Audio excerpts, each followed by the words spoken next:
Bem-vindos de volta ao canal. Hoje vamos falar sobre o artigo 60 do Código Penal, que fala sobre os critérios especiais da aplicação da pena de multa. Vamos lá?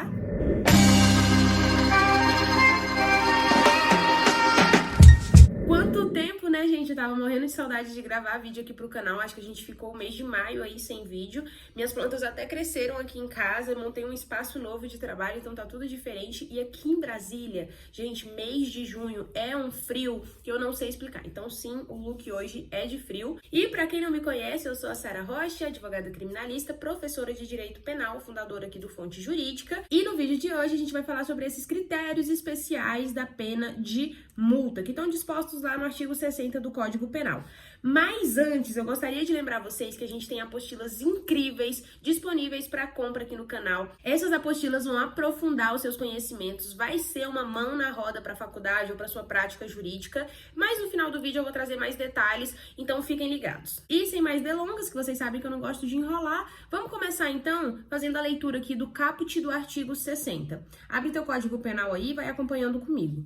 Na fixação da pena de multa, o juiz deve atender principalmente à situação econômica do réu.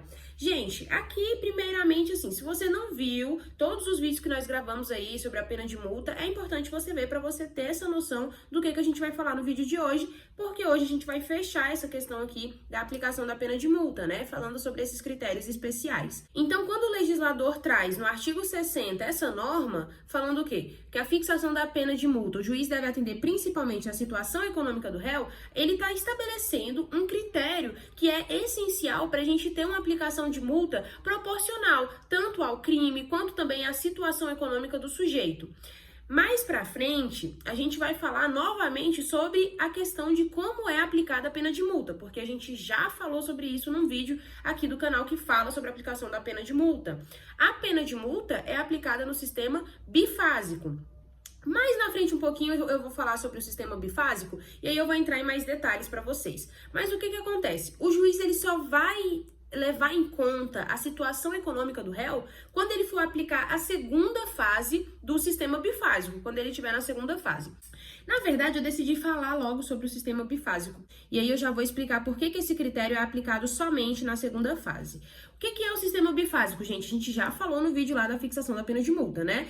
É o quê? O juiz, quando ele for fixar a pena de multa, ele vai passar por duas fases. Na primeira fase, de acordo com o crime, de acordo com o fato criminoso, o juiz vai determinar a quantidade de dias multa que essa pessoa vai ter que pagar. E aqui, ela não vai verificar a situação econômica do réu. Por isso que eu estava falando que quando ele for verificar a situação econômica do réu, é só a partir da segunda fase da fixação da pena de multa. Porque na primeira fase, ele não vai observar a situação econômica do réu. Ele vai observar o crime e aí ele vai falar, com base nesse crime, e aí lembrando que a gente também já falou aqui no canal, a fixação da pena de multa, ela será feita, né, em dias multa e pode variar entre 10 e 360 dias multa. Então, quando o juiz for fixar a pena de multa, ele não vai verificar a situação econômica do réu, ele não tá nem aí pra isso. Ele vai falar, o que esse danadinho fez? Qual foi o crime que ele cometeu? Beleza, com base nisso, ele vai fixar a quantidade de dias multa entre 10 e 360. Pronto, finalizamos a primeira fase. E aí a gente vai pra segunda fase do sistema bifásico, que é o quê? Na segunda fase, que aí sim o juiz vai analisar a situação econômica do réu, ele vai falar, beleza, fixamos 13 dias multa. Eu tô com uma situação agora com um cliente que ele pegou 13 dias multa. E aí ele vai ter que pagar essa pena de multa. E aí, então eu vou usar ele como exemplo. Então, vamos lá, ele pegou 13 dias multa, beleza. Depois, logo depois do próximo parágrafo, o juiz vai falar o quê? Ele vai fixar a quantidade, o valor desse dias multa. E aí, lembrando que o valor, a gente também já explicou em vídeo aqui no canal, o valor ele pode variar entre 1 e 30avos do salário mínimo e chegar até 30 salários mínimos. Aí sim, dependendo da capacidade econômica do réu. Então, no caso, como o meu cliente, ele é uma pessoa hipossuficiente, tanto é que ele não pagou custas nesse processo e tudo mais, eu consegui a justiça gratuita para ele. O juiz estipulou que o valor do dias multa, no caso dele, era 1/30avos. Então, a pena dele ficou 13 dias multa e o dias multa quantificado em 1/30avos. Então, para saber até o valor dessa pena de multa, porque eu já passei para ele o valor da pena de multa para ele poder se preparar, porque quando ele é intimado para pagar, ele tem 10 dias para pagar a multa. Se ele não tiver o valor, aí vira uma dívida ativa, complica bastante. A gente vai pegar 1, dividir por 30, o valor que der a gente multiplica pelo salário mínimo vigente, depois o valor que der a gente multiplica pela quantidade de dias multa. E aí assim a gente vai ter o valor daquela multa, tá? Então, gente, o que acontece aqui? Eu precisei falar sobre o sistema bifásico para vocês entenderem que o juiz, sim, ele vai analisar a situação econômica do réu, mas a partir da segunda fase. Na primeira fase, ele só analisa o crime que foi cometido, tá?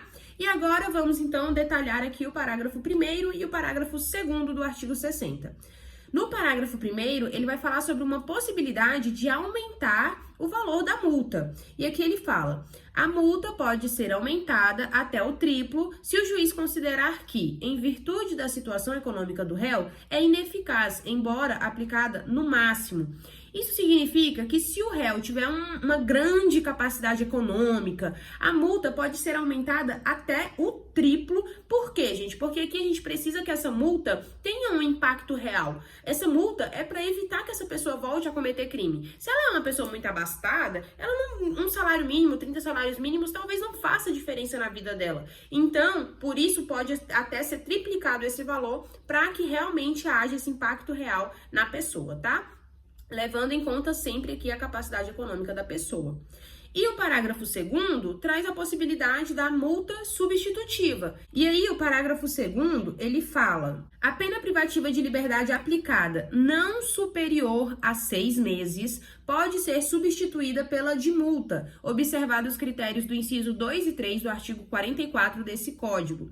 Então vamos lá, vamos com calma aqui. Se a gente tiver uma pena de multa, uma pena privativa de liberdade, perdão. Se a gente tiver uma pena privativa de liberdade e essa pena privativa de liberdade não for superior a 6 meses, for inferior a 6 meses, o juiz ele pode substituir essa pena privativa de liberdade por uma pena de multa. Independente desse crime ter violência, ter grave ameaça, independente, inclusive, de estar disposto naquele tipo penal a pena de multa. Às vezes o crime não tem pena de multa disposta, mas se a pena for inferior a 6 meses, pode sim ser aplicada, tá? E aí a gente precisa aqui fazer uma referência ao artigo 44 para a gente entender o finalzinho desse artigo. Porque aqui no finalzinho do parágrafo 2º, ele fala o quê, gente? Calma aí que eu tô voltando. Ele fala o quê? Observados os critérios do inciso 2 e 3 do artigo 44. Quando a gente vai para o artigo 44... Aqui, o artigo 44, o que ele fala? O artigo 44, ele vai falar sobre a possibilidade da gente substituir uma pena privativa de liberdade por penas restritivas de direitos.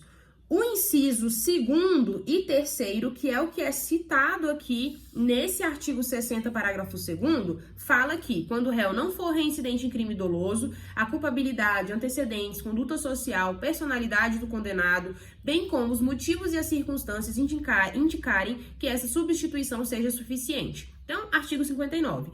Quando esses critérios forem favoráveis, a gente pode substituir essa pena. E aí, olha o que é interessante aqui, que ele não fala nada sobre o inciso 1º. E eu vou ler o inciso 1º do artigo 44 para vocês. Aplicada a pena privativa de liberdade não superior a 4 anos e o crime não for cometido com violência ou grave ameaça à pessoa ou qualquer que seja a pena aplicada, se o crime for culposo. Então, esse inciso 1º é o que fala da violência, da grave ameaça. Então, o que acontece? Já que o artigo 60 não cita o inciso 1º, mesmo se o crime for cometido com violência ou grave ameaça, se a pena privativa de liberdade for inferior a 6 meses, a gente vai poder substituir essa pena pela pena de multa. E pra gente finalizar, a gente precisa falar sobre a súmula 171 do STJ. Essa súmula, eu vou ler pra vocês. Essa súmula do STJ, ela fala o seguinte, ó. Combinadas cumulativamente em lei especial, penas privativas de liberdade e pecuniária, é defeso a substituição da prisão por multa. Gente, é um pouco complicada essa súmula? É complicada. Mas o que ele tá querendo dizer aqui nessa súmula? Que não dá pra gente cumular duas penas de multa. Ou seja, vamos supor assim, ó, o cara pegou uma pena privativa de liberdade de 4 meses e mais pena de multa. Então, ele pegou uma pena privativa de liberdade de 4 meses mais pena de multa. Então, a gente poderia substituir esses 4 meses de pena privativa de liberdade por pena de multa, e aí ficaria multa mais multa. Poderia ser assim? E aí vem essa súmula falando que não, é defeso, é proibido. Então a gente não pode acumular duas penas de multa. Então, se a pessoa tem uma pena de multa, a outra pena vai ter que ser obrigatoriamente privativa de liberdade. A gente não pode fazer essa substituição, tá? Bom, chegamos ao final desse conteúdo. Vamos resumir aqui o que a gente falou, gente. A gente falou que a fixação da pena de multa, ela deve sempre considerar a situação econômica do réu, do sujeito. E, inclusive, ela pode ser ajustada para garantir aí a eficácia, né, ou aumentada para garantir a eficácia. E em alguns casos a gente pode, inclusive, substituir essa pena privativa de liberdade, se ela for inferior a 6 meses, por uma pena de multa, tá bom? E agora eu quero falar com vocês sobre esse recurso fantástico que pode complementar e muito os seus estudos, também a sua prática criminal, que são as nossas apostilas exclusivas. Gente, a gente tem uma variedade de apostilas que vai desde o planejamento estratégico, que é um planejamento pessoal que eu faço e eu resolvi trazer isso em forma de conteúdo para vocês realizarem as metas de vocês ainda em 2024, dá tempo. Então é só comprar o nosso planejamento estratégico. Gente, é tudo com preço de banana, juro pra vocês. A gente tem a apostila comentando o crime de homicídio e feminicídio, comentando o crime de infanticídio, de aborto, os crimes contra a vida. E a gente tá todo mês trazendo apostila nova, tem também um roteiro passo a passo para audiência de instrução e julgamento. Gente, tudo com preço de banana.